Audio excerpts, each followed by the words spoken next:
The recent declassification of the JFK files was supposed to be a world-destroying meteorite that landed in the ocean of government transparency. And while one can look at the entire tranche of files and come to as many as 3 different conclusions as to what happened, no one seems surprised that agencies basically sought to kill a sitting president of the United States.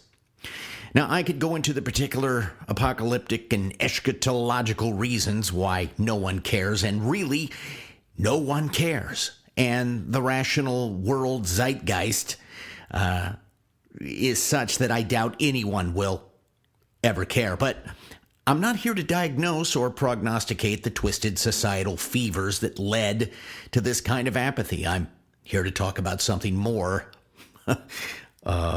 interesting, I guess. So basically, we know someone shot Kennedy, and there's a very high probability that Oswald didn't do it, but was fingered as a scapegoat and then killed by Jack Ruby, who, by the way, conveniently had a psychotic break right after a visit from a CIA operative that may have given Charles Manson experimental drugs in Haight-Ashbury under what is known as the MK Ultra program. But I digress.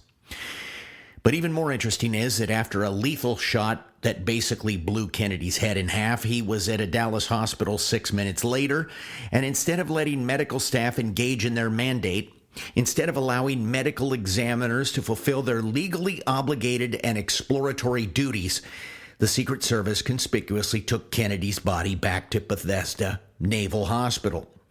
And somehow, Kennedy's brain was stolen. And now no one knows where it is. I'm telling you, I'd love to have an autographed copy of a Babe Ruth artifact. I'd love to have a first edition signed copy of Huckleberry Finn. But don't think for a minute I wouldn't be seen walking onto Pawn Stars with the left hemisphere of Kennedy's gray matter if I got my hands on it. If for no other reason to force Rick Harrison to say on camera that he needs to, quote, call a friend that's an expert in avulsed presidential brain remnants, followed by that 10-pack-a-day laugh that he has. But Kennedy's brain is just one of the many oddities in the kleptomaniacal cache of corpses. I'll talk about a few of those today on Pox. Number 7.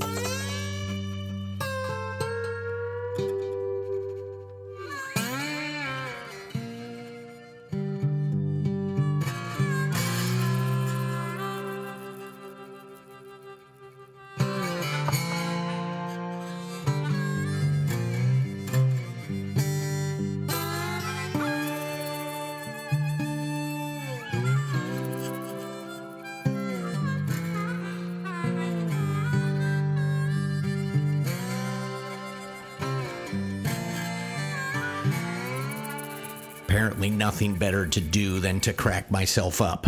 Anyway, the film taken by Abraham Zapruder on November 22nd, 1963 is perhaps some of the most studied and presumably untampered with footage on the face of the planet. A full 26 seconds of time that continues to fuel theories on both sides of the declassification measures most recently undertaken by the Trump administration. This horrifying footage shows Kennedy reacting to the first hit, which here he's seen grabbing his throat from a piercing wound that basically came out through the front of his trachea, only to be followed by the harrowing image of Kennedy's head literally being blown open. Mrs. Kennedy is seen attempting to exit the back of the vehicle and is scuttled back down by a Secret Service agent as the car is rushed forward towards the hospital in Dallas. And as soon as the medical personnel started their work at the hospital, the Secret Service flooded the room and took over the entire show and took Kennedy's body in immediate custody, which ultimately arrived in a bronze casket to Bethesda Naval Hospital. There's a lot that happened in between those last 2 sentences that I could go into in a separate show, and I might just do that one day. Kennedy's brain was removed and placed in a metal container with a screw-top lid and placed in the office of the Secret Service. At least that's the short story version of this. And by the way, an extremely odd place for things that would be considered the apex of evidentiary material in an assassination case of a national figure. The rationale for isolating the brain has been a scattered set of theories, but it seems that Kennedy's secretary, Evelyn Lincoln, came into possession of it at some point and personally thought it belonged in the National Archives and thus sent it that way. So at some point, someone went to retrieve the brain and, surprise of surprises, it was gone. In fact, in October of 1966, it would seem that the tissue samples, slides, and Kennedy's nicked noodle were in the wind, as they say. And to this day, no one knows what happened to it, and the circumstances surrounding the conspicuously over-the-top confiscation of Kennedy's dead body from the Dallas hospital is technically the most mysterious part of this. A missing canister containing a brain that's been thought to be the smoking gun evidence for a number of things, like supposed ballistic contradictions that could have pointed to someone else, especially to theories other than the Oswald/book depository narrative, possible traces of drug use, illicit and otherwise, and a host of other things.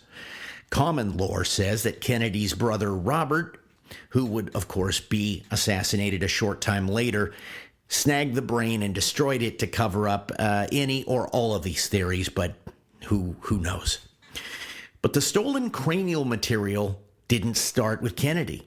Hauling a disembodied brain box around is clearly elucidated in the book of 1 Samuel in the Bible, where David cuts off Goliath's head and hauls it into Jerusalem, which fuels the idea that it was buried at Golgotha and potentially gives the real reason for the name, the place of the skull. But it doesn't stop there. Composer Joseph Haydn's head was lifted by a couple of guys in 1809, hoping it would help their pursuit of phrenology, a pseudo-scientific pursuit that involved attempting to predict people's mental traits based upon the contours of their skulls. Now, these thieves were identified 11 years later and never suffered any legal blowback, and matter of fact, a degree of infamy, because apparently their clever Ocean's 11 methods made them sort of anti-heroes, if you will. The skull, however, managed to be tossed about between, I guess we could call them curators, for another 145 years until it was ultimately reunited with Haydn's skeleton in 1954. And I have to say, whew, that was close. Besides, if the resurrection happened before it was found, I would hate to be the guy holding that skull when it came to life. But the really bad pun would be worth it. You do the math. Joseph Haydn. Anyway, it turns out that someone did manage to roll over Beethoven too, although it involved his locks of hair, ear bones, and skull fragments, the latter of which were apparently taken during an exhumation. Is there any other reason for an exhumation other than to stare at a dead body and steal stuff? I don't know. I don't know.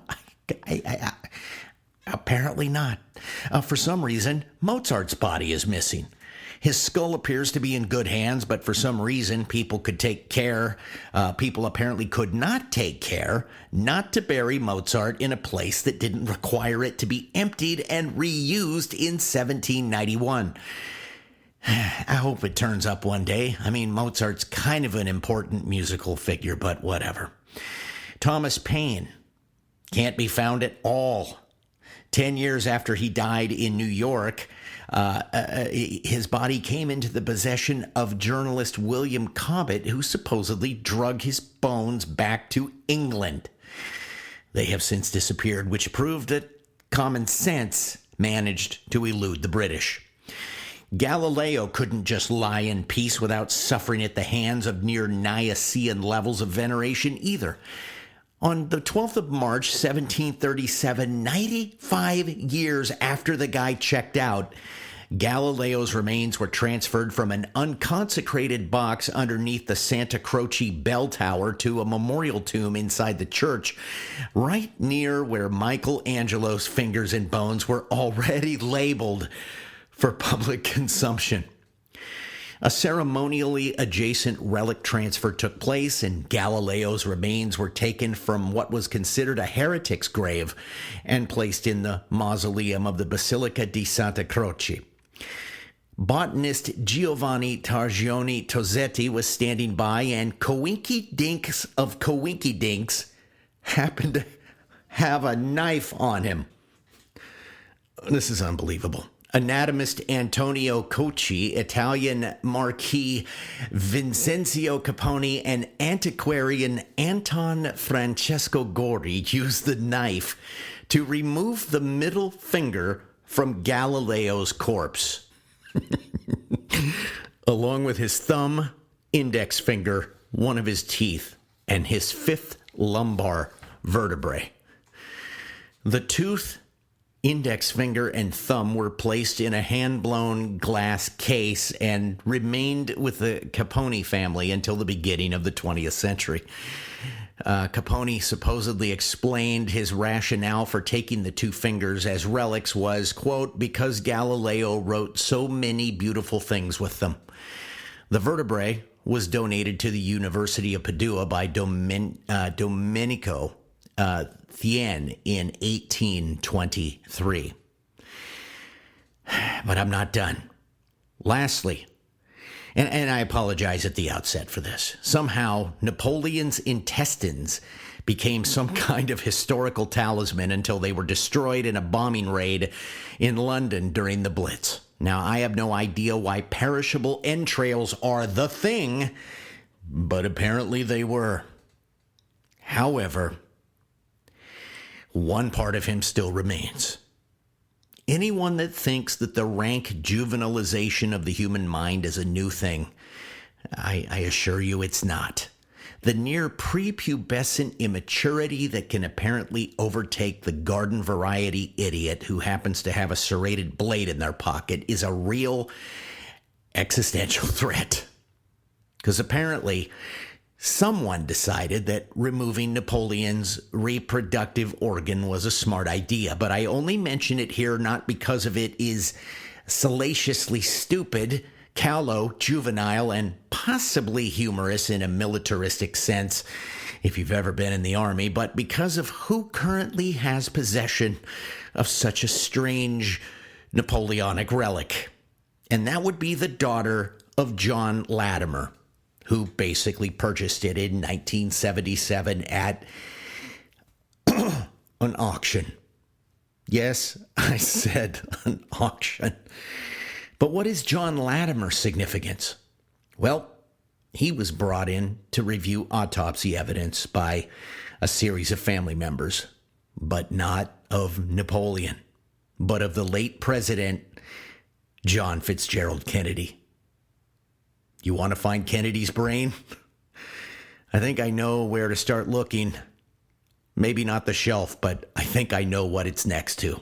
And this is stupid. Number 7.